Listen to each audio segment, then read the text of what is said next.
Things are getting worse yet again, including my audio settings. Unfortunately for this video, I'm gonna have to re-record some of my audio. Other parts of audio might be lost. I might have to cut some stuff. Alejandro Caraballo writes, in a 6-3 Alito decision, the Supreme Court sided with Muslim parents who objected to books with LGBTQ issues at school without opt-outs as part of their First Amendment rights. This will end up forcing content with LGBTQ people out of schools entirely. Now, when it comes to said LGBTQ content, the grand majority of it is essentially you take a story that includes a mommy and a daddy, and you just change it to be a mommy and a mommy, daddy and a daddy, and that's really it.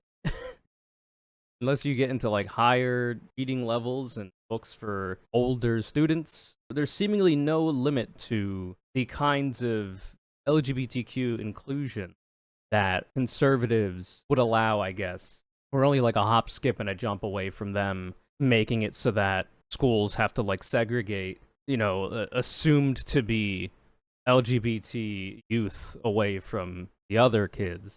It's based essentially off of religious exemptions, like, oh, my religious views don't allow me to let my child learn of the potential fact that somebody could have two moms or two dads, and it really doesn't hurt anybody and shouldn't matter to anyone. The mere mention of that for me as a conservative parent and somebody who cares about my religion very much hurts my feelings. I think my child is too much of a coward and a simpleton and is frankly too stupid to be able to understand that level of nuance in the broader scope of relationshipial dynamics among adults. We just can't have that. Perhaps if my child, as a conservative parent, if I had done a better job, maybe my child would be more equipped to handle the scary realization that queer people exist, they're not hurting anybody, and nobody should give a damn. Unfortunately, since I, as a conservative parent, have failed my child, they wouldn't be able to. It's not about the kids. The kids don't give a fuck. Never have. Why would they? Oh, Johnny has two moms instead of a mom and a dad? That's kind of different, because I have a mom and a dad. I'm still gonna go to his house to play Halo on his Xbox because we're friends, it doesn't matter. It's because of the parents. The parents don't want their children to learn of the existence of queer people in any light other than negative. Ideally, I think for a lot of them, the more extreme ones, they wouldn't want their kids to learn about the existence of queer anything at all. But in the context of how you might learn about it in school, it's going to be in an objective and neutral context, and even that is a bridge too far for a lot of these conservatives, because they want to be able to indoctrinate and groom their children to be as, messed up and incapable to deal with the reality of the world they live in as they are. It's unfortunate. Some could say it's abuse. There's a lot of arguments that can be made for that. Either way, it's their motivation. It's a good way to stigmatize queer people broadly. It's a good way to ostracize queer people broadly, and, it's a continued effort on their part to essentially fight the unwinnable battle of making it so that queer people cease to exist. That's what they want. Even if they don't realize it or admit it, if you're voting for a person who supports views like this, and perhaps supports the overturn of gay people being allowed to marry in this country, a variety of bills that have been put forward and passed in a variety of right-wing red legislatures that essentially make it impossible for, say, trans people to exist in public.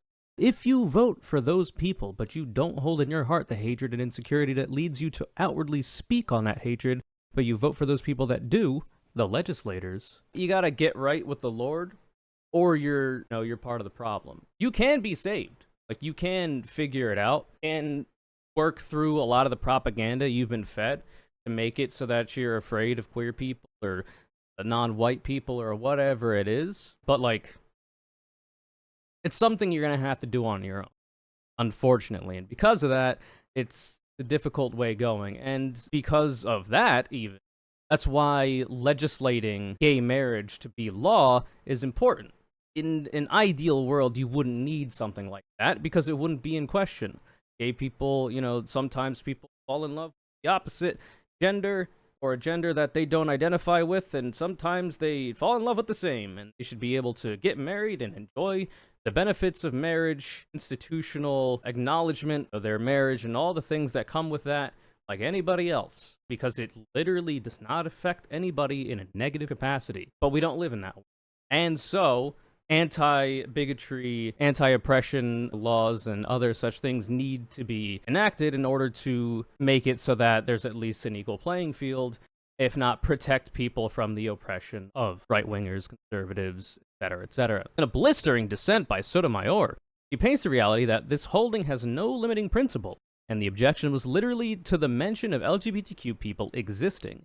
There's no limit to how far this decision will be taken by lower courts, and a lot of the more insane lower courts and far-right ones would want to take it to as far as they can, believe you me. So this is the dissent. It doesn't mean a whole lot on paper. Well, I guess it's literally on paper, because they were outvoted 6-3 for reasons we'll get into. The politicization of the Supreme Court, the attempts to legislate from the bench that the conservative movement has been working toward for a long time, but it's still good to have it out there. Justice Sotomayor, with whom Justice Kagan and Justice Jackson joined dissenting. Public schools, this court has said, are, quote, at once the symbol of our democracy and the most pervasive means for promoting our common destiny. Though, of course, right-wingers, the modern conservative movement, don't want public schools to exist. They want private schools that they can indoctrinate children in, usually into a conservative, Christian, nationalist view, and that's why they've been making moves to defund public schooling and try to get taxpayer funds to go toward private schools and charter schools, which they have more control over the curriculum of, rather than the curriculum of the public schooling system, which has a lot more checks and balances and regulations as to what can and can't be taught, and is a more secular and objective curricula as well. That's the difficulty for the conservative, because they need to try to groom people into their ideology, because no sane, normal, rational, reasonable person believes in a lot of the shit that they believe in without propaganda and that grooming. But anyway, they offer to children of all faiths and backgrounds an education and an opportunity to practice living in our multicultural society. Very scary for the right-winger. Multiculturalism, many different people living in harmony, ain't no way.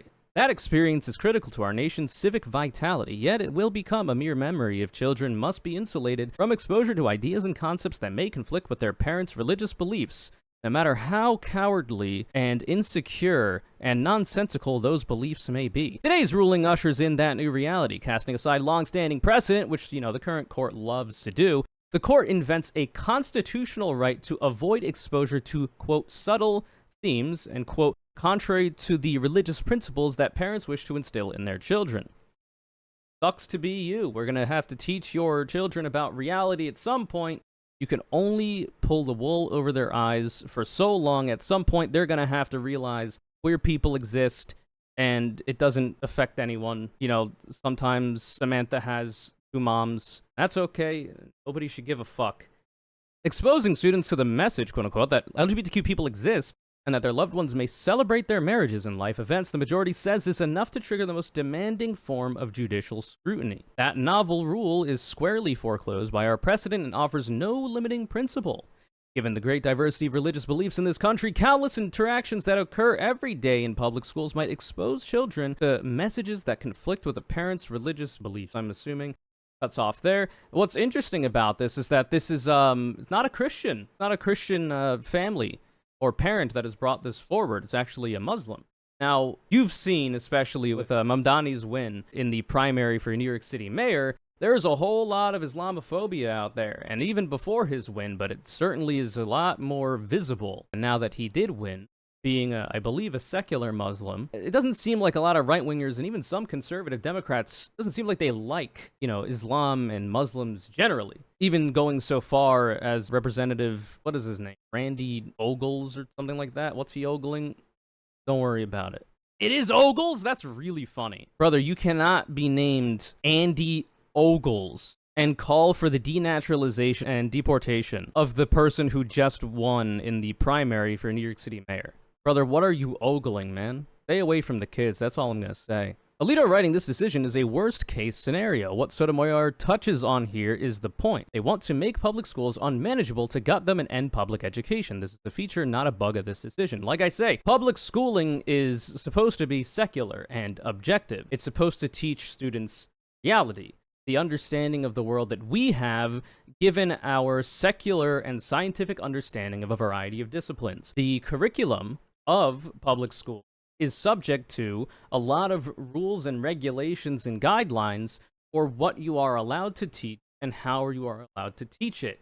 That is a unfortunate reality for the conservative and for the Republican, because they want to be able to teach their children a variety of things that are antithetical to reality.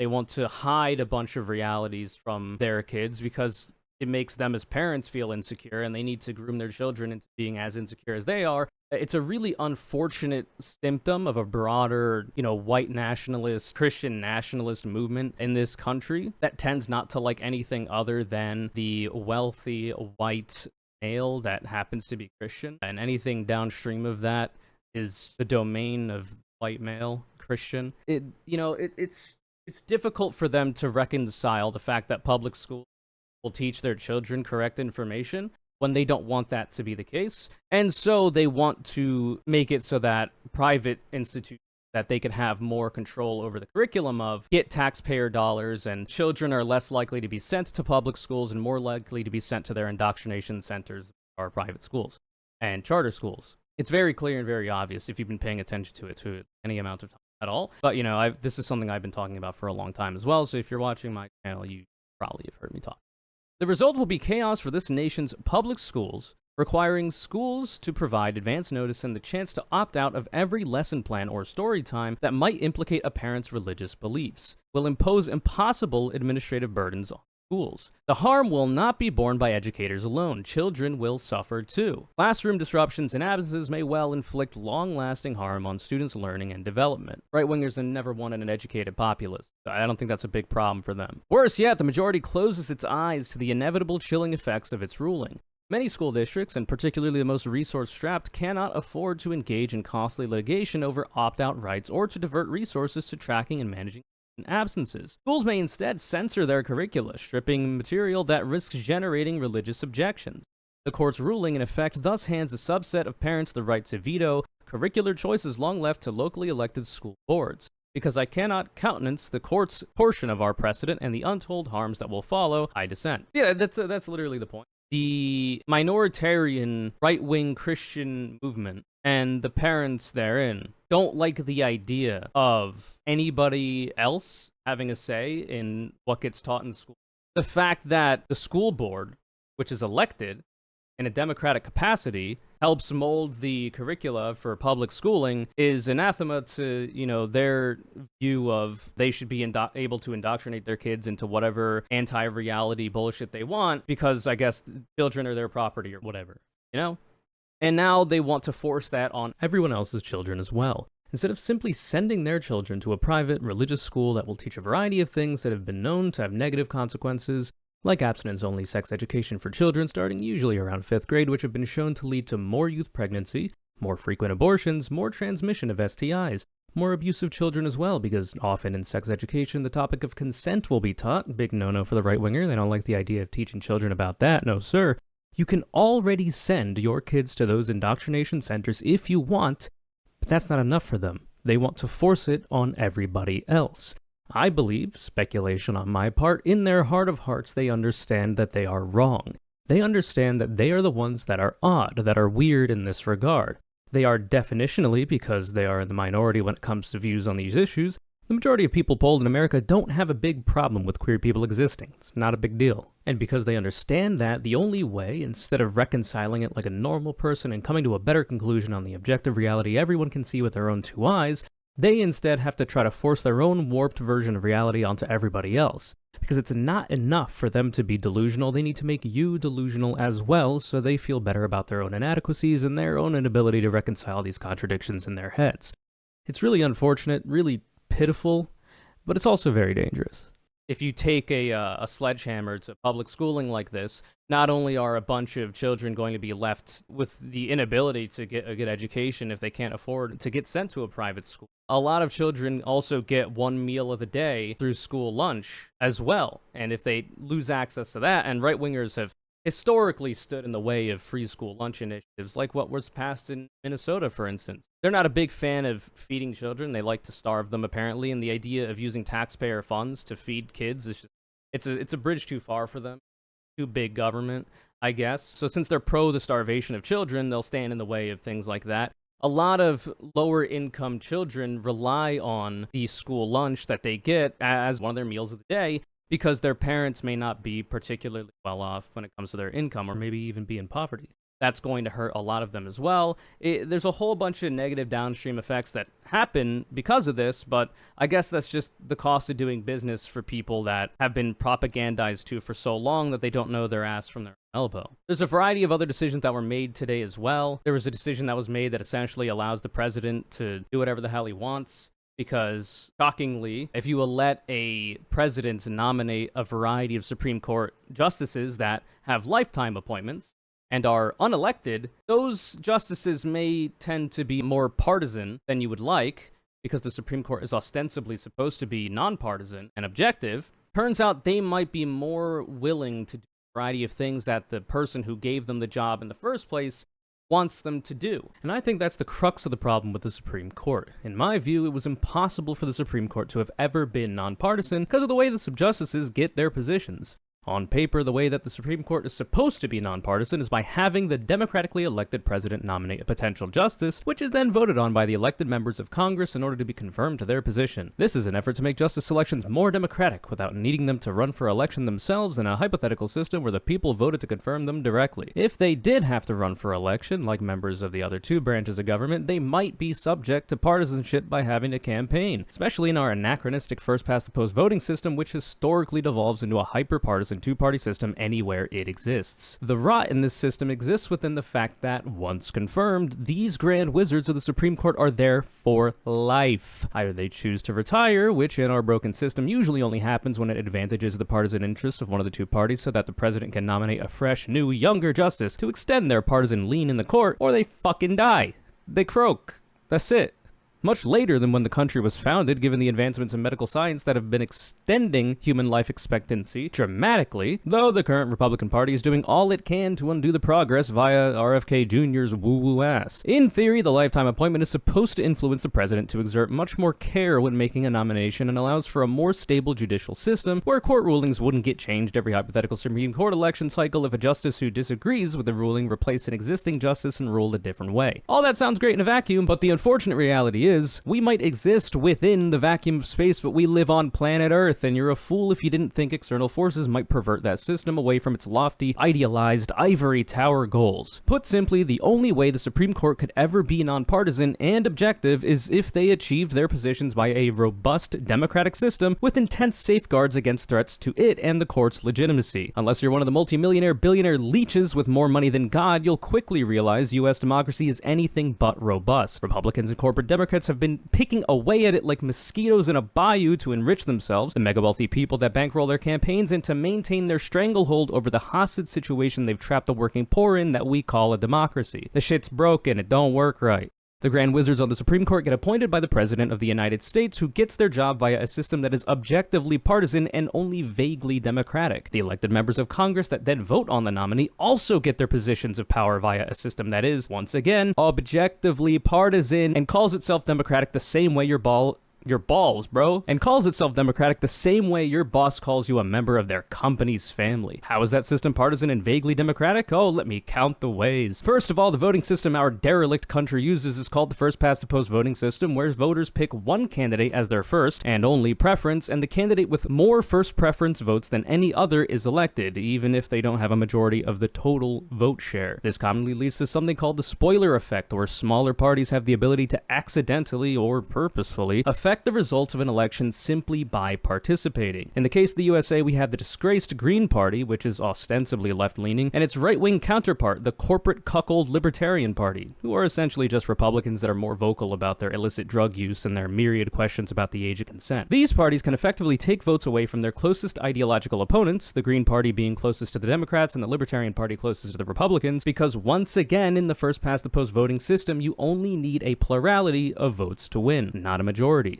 Oversimplified, if Democrats got like 35% of the vote and Republicans 40%, but the Greens get 15%, the Libertarians get 5%, and a bunch of smaller parties collectively add up to 5%, the Republican Party still wins because it got the highest percentage of total votes, even though the Green Party's voters' second preference might have been the Democrats. If the smaller party didn't exist and instead voted for their closest ideological option, Democrats would have gotten 50% of the vote and Republicans 45%, leading to the Democrats winning the plurality. Now, this isn't to say that every Green and Libertarian vote voter is literally votes taken away from their respective alternatives, but the fear remains in voters that they could be, which can manipulate them into making one of three choices. A, either vote for the closest ideological option, or second preference, even if they only agree with like 5% of what said party supports, which hurts smaller third parties' chances of gaining vote share. B, vote for their actual first preference, in Greens or Libertarians, and risk their ideological opponent's party winning, pushing them even further away from seeing their political ideals enacted. Or C, say fuck it and stay home, because who can take time off work to vote anyway? This all leads to the election of our president and members of Congress being a binary choice between two hyper-partisan political parties with no mathematically viable alternatives. This shit's broken, it don't work right. Then you have the Electoral College, aka a participation trophy for the Republican Party, and one of the only reasons it still retains political relevance in spite of its plummeting popularity. Simplified, in theory, one of the major reasons for the college was to prevent candidates for president from only campaigning in the most populous states, you know, the ones with the massive economic and cultural drivers called cities with the most people in them, while ignoring the less populous ones in middle America, safeguarding less populous states from political disenfranchisement and ensuring that the presidential candidate still has to take their interests seriously. To achieve this, each state is given a number of electors equal to 2 senators plus the number of representatives in the House, and each candidate only requires a simple majority of those electoral votes, 270 or more, in order to win the election. Once again, on paper, this seems like a fine concept. Just because a state has less people in it doesn't mean it shouldn't still get some say in our presidential elections. After all, they may have needs and concerns that should be addressed that more populous states may not. But since we live in reality, this intent has essentially been turned on its head, giving a variety of less populous states outsized influence over the political wants and needs of the majority of people living in the country. Both parties have a variety of states that they can simply assume will vote for them and can therefore ignore them on the campaign trail and even in the Oval Office. New York, California, New Jersey for Democrats, Alabama, Louisiana, and good old Mississippi for Republicans, which ends up making voters in those states feel as if their votes don't matter because, mathematically, they kinda don't. Not really a very democratic system for either side. This ultimately devolves into candidates spending the majority of their campaign time appealing to a handful of swing states whose electoral college votes aren't already a foregone conclusion, leaving the numerical majority of people in this country twisting in the wind, wondering why the hell they voted in the first place. If the electoral college didn't exist, George W. Bush would not have won in 2000, we may not have gotten into the fraudulent Iraq War, Bush likely wouldn't have won re-election in 2004, and a lot of the damage from previous Republican administrations like Nixon and Reagan might have been able to be addressed. And in 2016, in spite of how hard the disastrous Clinton campaign tried to lose, not even campaigning in states her campaign assumed to be safe, but then lost to a reality TV show, and I don't need to tell you who that is, he wouldn't have won. But because we live in hell, and more importantly because of a participation trophy for the increasingly unpopular Republicans, we are where we are now. The corporate fetishist Republican Party continues to use its power to chip away at our democratic system to ensure their survival, and anti-worker corporate Democrats with outsized power in the party, if they're not too busy dabbing the sweat off the brows of the Republicans wielding the picks, either get to swinging themselves or are useless in trying to stop them. And that's not even to mention the rainbow tapestry of voter suppression tactics like gerrymandering, where congressional districts are drawn in absurd ways by the state party in power to disenfranchise people they expect not to vote for them and vote for their opposition, or the closing of polling stations, which make it even harder than it already is to be able to do your civic duty to cast a vote, and on and on and on. Sure, both Republicans and Democrats are guilty of these, but Republicans just seem to do it a lot more and a lot more effectively, probably because their continued political relevance literally depends on it. All of this rambling is to say, Supreme Court justices who are nominated by a president elected via a broken, undemocratic, hyper-partisan system, and then confirmed by votes from members of Congress who are also elected via a broken, undemocratic, hyper-partisan system, cannot possibly be expected to be nonpartisan and objective. It doesn't work, the results show it. And in my opinion, this isn't an accident. Maybe it is compared to the desires of the dipshit founding fathers, but the erosion of our democracy is by design. The intent being to allow for a bunch of wealthy political elites to ensure that people in positions of power work for them instead of you, the average American. And if you somehow are able to fight back against their millions and billions of dollars, their countless methods of election interference, and somehow, some way get politicians elected that don't want to simply allow corporations to enslave the poor via poverty wages and melt us in the world down into biofuel to power their mega yachts, and those good guy representatives somehow pass legislation all the way up to the president's desk to be signed, the Supreme Court is there in their ivory tower to say, oh, no, forcing backwards-ass states to respect the bodily autonomy and individual liberty of women and anybody but the capacity for pregnancy is simply unconstitutional, because reasons and so on and such as, and the bill just becomes kindling to light their cigars and power their cattle prods to keep all us undesirables in our place. Because if you aren't popular enough to win actual democratic elections and somehow limits to your power to oppress the people you hate the freedom of get enshrined into law, you always have your trump card of, actually, the Grand Wizards on the Supreme Court said I could do it, so suck every dick on earth and then die. So, like, the idea that the Supreme Court has ever been or ever was supposed to be nonpartisan is really fucking stupid. It doesn't make any sense. And the idea that they have lifetime appointments, so that once you get in there, it takes for the expiration of your lifetime for you to get the fuck out of the seat, even if you're doing a terrible job, it's not really a good system, I think. I don't know. Maybe I'm crazy. But it doesn't seem like it was built on any kind of solid foundation. It seems like whoever drafted this idea was smoking fucking glue. Maybe that's just me. I don't know.